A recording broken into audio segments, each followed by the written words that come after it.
अभी ब्याज बढ़ गया और 6.5% ब्याज था और हमने लोन लिया था, हमारे जो हम EMI भर रहे वो 6.5% के हिसाब से भर रहे और आज 8% तक आ गया।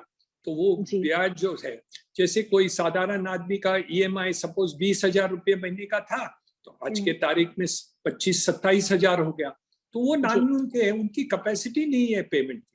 तो बैंक फाइनेंशियल इंस्टीट्यूशंस को वो फंडिंग का लंबाई कर देना है कि उनकी EMI साधारण रहे, 20,000 ही रहे और वो कर दे। और जीतू जी, मैं आपको एक और बात बताना चाहता हूँ जो शायद कोई टीवी पर कोई बता नहीं रहा है। आपको पता नहीं होगा या पता होगा कि जितने भी फंडिंग लोन्स 20 साल के हैं, 15-20 साल के लोन्स होते हैं, हिंदुस्तान में 50% से ज्यादा लोग 7-8 साल के अंदर पे बैक कर देते। ये कहां भी विश्व में नहीं होता, सिर्फ हिंदुस्तान में होता है। और NPA होम लोन का हिंदुस्तान में 1% से कम है।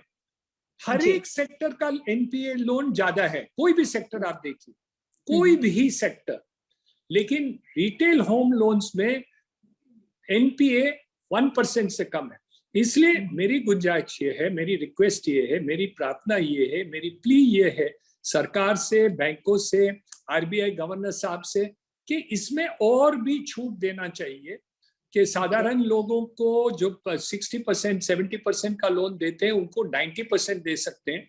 और उसको उनको जो सिर्फ फ्लैट का नहीं, वो फर्नीचर लेते हैं, जब नया घर लेते हैं तो कुछ फर्नीचर ले जाते हैं, 10% उसका जाता है, 5-7% स्टैम्प ड्यूटी हो जाता है, वो होते हैं।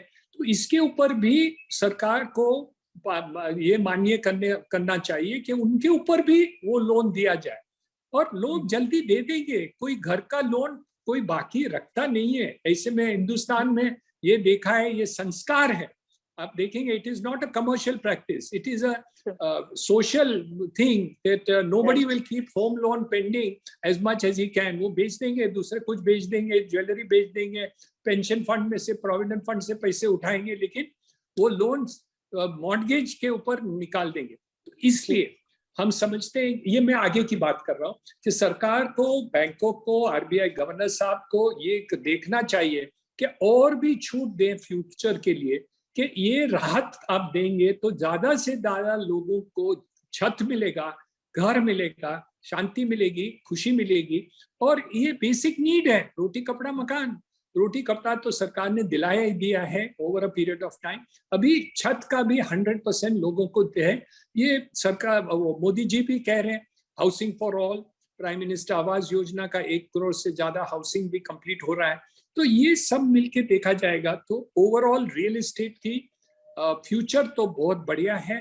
और मैं उम्मीद रखता हूं कि हर एक को, जैसे आपने कहा, $5 ट्रिलियन और $7 ट्रिलियन हो जाए, लेकिन मैं उसके साथ साथ में एक और भी पैक करना चाहता हूं कि हर एक हिंदुस्तानी को घर और छत हो जाए। छोटा हो, बहुत ही छोटा हो, लेकिन हो।